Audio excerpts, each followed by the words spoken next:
চরম অস্থিরতা বিরাজ করছে দেশের রাজনীতিতে। ৪৮ ঘন্টা খুবই গুরুত্বপূর্ণ। যে কোনো সময় ঘটতে পারে বড় কোনো ঘটনা, আসতে পারে বড় কোনো সিদ্ধান্ত।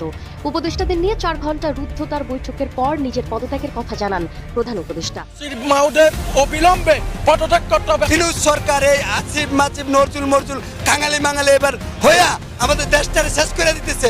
আমরা রাজপথে থেকে ইনশাআল্লাহ এই দাবি আদায় করে ঘরে ফিরবো। ডক্টর ইউনূসের পদত্যাগের কথা শুনে রাজপথে আবারও কোচ উঠেছে আওয়ামী লীগ ও নিষিদ্ধ ছাত্রলীগের নেতাকর্মীরা। এছাড়াও বিএনপির বিরুদ্ধে উপদেষ্টা ও সমন্বয়কদের বিতর্কিত মন্তব্যের কারণে তাদের পদত্যাগের দাবিতে যমুনাতে টানা বিক্ষোভ মিছিল করছে বিএনপি।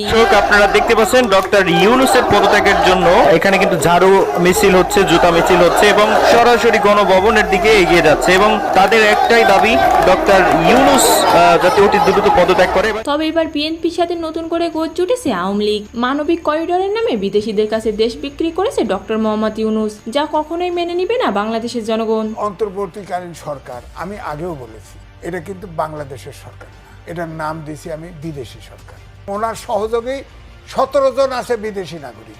ইতিমধ্যে লাখখানেক টাকা পাচার হয়ে গেছে, লাখ কোটি টাকা পাচার হয়ে গেছে। এদিকে রাজনৈতিক বিশ্লেষকরা বলছেন এনসিপির দুর্নীতি স্বর্গরাজ্যে পরিণত হয়েছে। তাদের নানান অপকর্মে অতিষ্ঠ জনগণ। মাত্র 9 মাসের মাথায় জুতাপেটা বোতল নিক্ষেপ সহ সান্ডা নামে পরিচিতি লাভ করেছে জুলাই গণ অভ্যুত্থানের নেতারা। তাদের পাকনা কথার কারণে জনসমর্থন হারাচ্ছেন তারা। বাংলাদেশের মানুষ সমন্বয়কার নাগরিকদের চায় না, এদের পতন অতি নিকটে। তাই পতনের আগে মানুষ শুনছি বাড়ছে, এমন বাড়ছে অতি নিকটে তাদের উপর একটা গজব নাজিল হবে, তার কোনো সন্দেহ নাই। আওয়ামী লীগ যদি এই বাংলার জমিনে আসে, সমন্বয়কদের বিচার স্পষ্ট।